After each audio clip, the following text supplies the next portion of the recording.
So the other day, I made a video and I said this. I'm going to London and I'm going to meet 3 of my friends, all of them from the UK.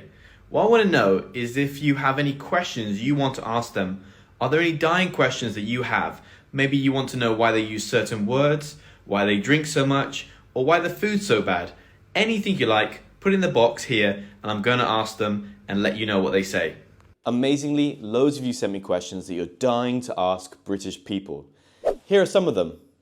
The only issue now is that I currently live in sunny Spain, for obvious reasons. So we better jump on a flight back to the motherland, grey, rainy, Great Britain. Anyway, packed your bag? Got your passport? Perfect. Let's go.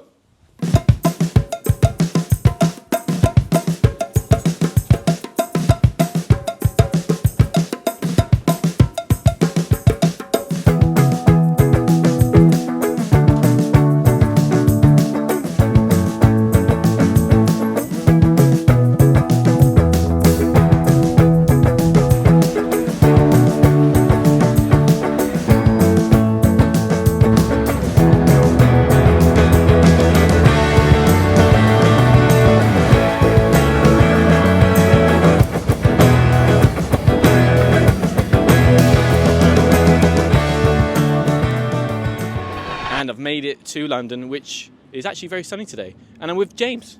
Hello, Chris. He is British, aren't you? Agreed, yes, confirmed. And who are you? Jack. Nice. Where are you from? London. Lovely. So the first question is, what do you think about the monarchy? Bloody love them. All of them? No, I have no opinion on the monarchy. I think they're good for tourism. Bring in the crowds, don't they? So you could get rid of them and just have the buildings. Yeah, I'd say just do that. Certainly take away most of their buildings. They have quite a lot of palaces. And then they keep banging on about, I'm going to stop homelessness. Give out some of your homes to the homeless then. What do you think about the monarchy?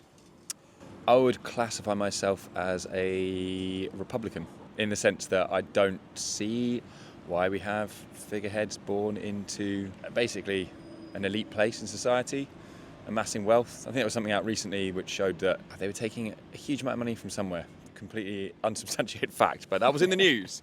Which from the Daily Mail? Yeah, I just think we got as there's a homeless crisis, empty rooms everywhere, and I just think the idea that some people are born into that position, which is that we're still then giving them, doesn't make a lot of sense. Second question, why do British people love beer? Good question. That is a good question. Maybe because most of the time in the UK it is dark and it's cold, and so what else can you do except for go inside a pub and drink beer? Yeah, I think the pub is like the communal point of meeting, right, where you all kind of get together in gloomy winters. Exactly. The public house. The public house. For the public. Mm-hmm. And a house. Why do British people love beer? That's a good question. As someone who doesn't really love beer that much. Oh. It could be because in the past we didn't have clean water and everyone drank a low-grade beer, apparently. I mean, I suppose to forget their troubles, forget the gloom and doom. And, yeah, pubs. Half the year it's quite cold here, isn't it, mostly? Yeah. So people want to be in somewhere nice and warm. You drink. Maybe also because we're a bit more, in general, it opens people up, doesn't it, alcohol? Yeah, you think we're a bit timid as a nation, and then we have a few beers and Yeah. the conversation flows. I think so. Yeah, I'd say so. How can you tell if a British person is just being polite or if they're genuine? I think you have to really dig deep and ask them many questions, probe. I think we use a lot of politeness in our general language, vocabulary. There's a lot of niceties, so probably, I don't know. Thank you for asking. Next question, did you vote for Brexit? No. Actually, I was living overseas, so I didn't get a choice. To be honest, I didn't. I think nobody I knew expected it to happen. So even if I was here, I think I might not have voted because loads of us just rested on our laurels and thought, you know what, no point in voting because it's obviously not going to be a Brexit vote, get out of EU vote. What do they call it? Yeah, like a leave vote. Leave. Yes. Leave. Sorry, I try to block all this out of my mind now. I try to move on from Brexit. Yeah, I know, it is pretty stupid. Yeah. I also didn't vote because I was abroad with you. Yeah, you were. Did you vote for Brexit? I didn't. Why?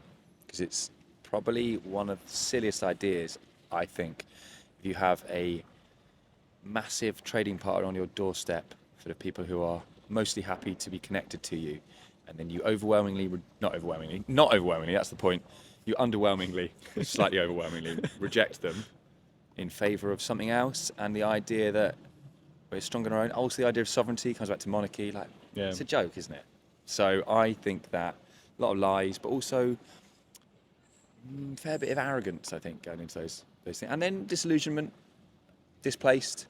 And then I think, again, maybe a lot of people I knew where we were didn't expect it. Yeah, I didn't expect it. So people didn't take it seriously enough. Yeah. But no, because I think it's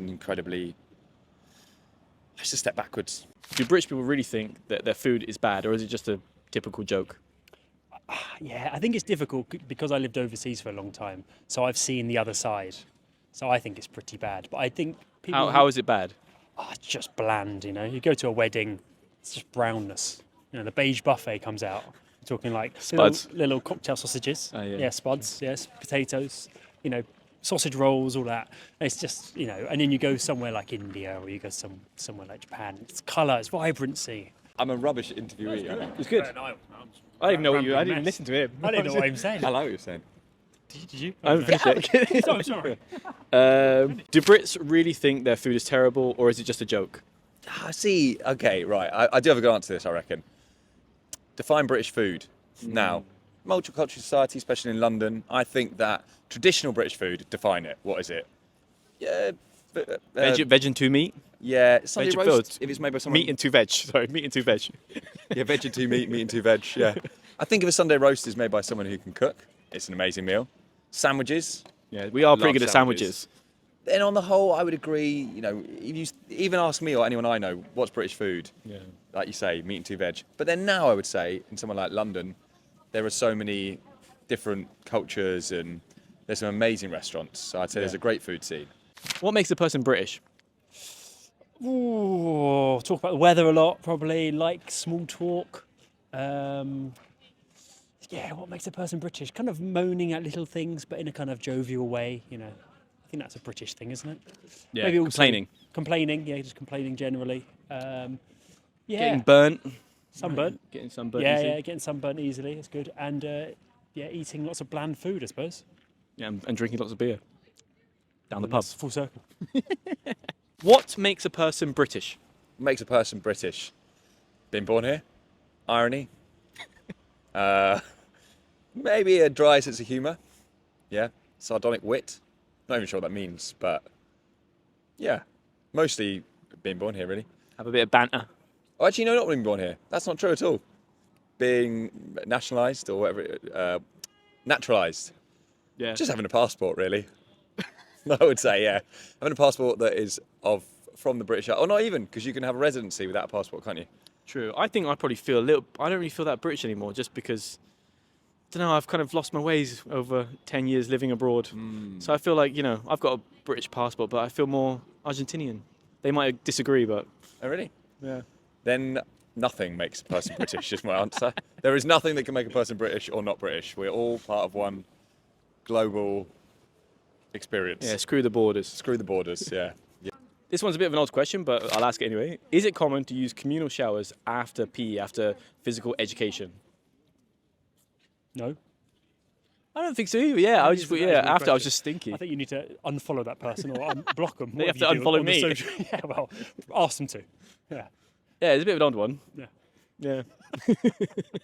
It'll be in tears. Watching that. Is it common to use communal showers after PE class? In my school, I don't think anyone used them unless someone was being pushed into them fully clothed. So I would say probably not, no. But maybe there was more clean schools you could have gone to. But there were actually showers there. Nobody used them. Yeah, there were showers, yeah, that's a good point. I never saw anyone in one, except for by some sort of communal punishment by the students. 200 children, though, so there's probably 100 children would have been getting changed at any one time. I mean, if everyone showered, maybe we should have been showering, we would have done any lessons, it would have been a better idea, really. We'd have been clean and uneducated. Okay, so that's everything for this video. Hopefully you now have felt more satisfied and you know exactly what British people think about themselves. If you like this video, smash the like button and I'll see you next time.